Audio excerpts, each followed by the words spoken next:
erreur. Tu vas à l'université, ça signifie quelque chose.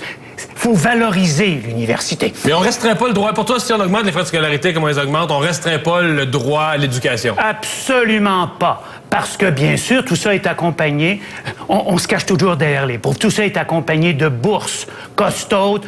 Jamais j'accepterais qu'un étudiant qui est pauvre ne puisse aller à l'université. Mais par contre, et c'est là que j'arrive à l'essentiel, voilà, moi je dis, oui, le droit à l'éducation, mais pour ceux qui le méritent. Mais pour ceux qui le méritent. Du monde qui rentre à l'université et qui le mérite pas. Pour ceux qui le méritent. En médecine, on le mérite. Hein? Quand on entre, informez-vous, rentrer en médecine comme c'est difficile. Faire un cours en sciences pures, en génie, oui. Mais en sciences molles, alors là, n'importe qui, n'importe quand. Avec des profs, n'importe comment. Ouais. Alors, j'ai toujours dit... Tu sais que n'importe qui peut rentrer.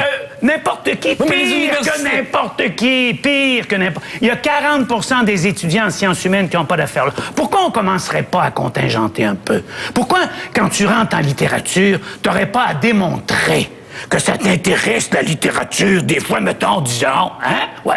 Même chose pour la sociologie ou pour la philosophie. Est-ce que tu lis un peu en philosophie? Tu vas aller... Mais là, Régent, tu vas me dire que le système est fou, mais tu sais très bien que les universités, comme ils sont financés par tête de pipe, remplir un auditorium de 300 élèves... Non, mais tu remplis un auditorium de 300, c'est 300 têtes de pipe qui financent, puis ils coûtent pas cher, ça te prend juste un prof, un micro et une salle. Voilà.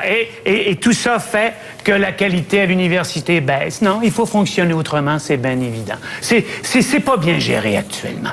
Pourquoi...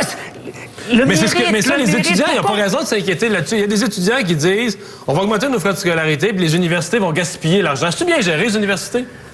Ben, ça, c'est pas bien géré, c'est bien sûr. Mais par contre, ce que j'aime pas, c'est que les étudiants qui contestent, Mario, sont souvent ceux qui travaillent pas fort. Je veux dire, les leaders étudiants, souvent, Mario, ils suivent 2 cours par trimestre.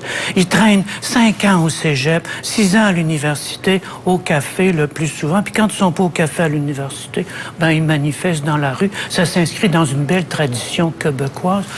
Tu sais, les syndicats manifester. D'ailleurs, on a une belle image. Ouais.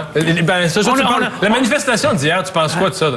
C'est l'horreur, c'est l'horreur. Essaie d'imaginer l'image qu'on a. Essaie d'imaginer... Mais il n'y aura pas de conséquences. Es-tu d'accord avec moi qu'il n'y aura pas de conséquences? Personne ne va être en prison. Non, on est au Québec. On est au Québec. Tu sembles l'oublier.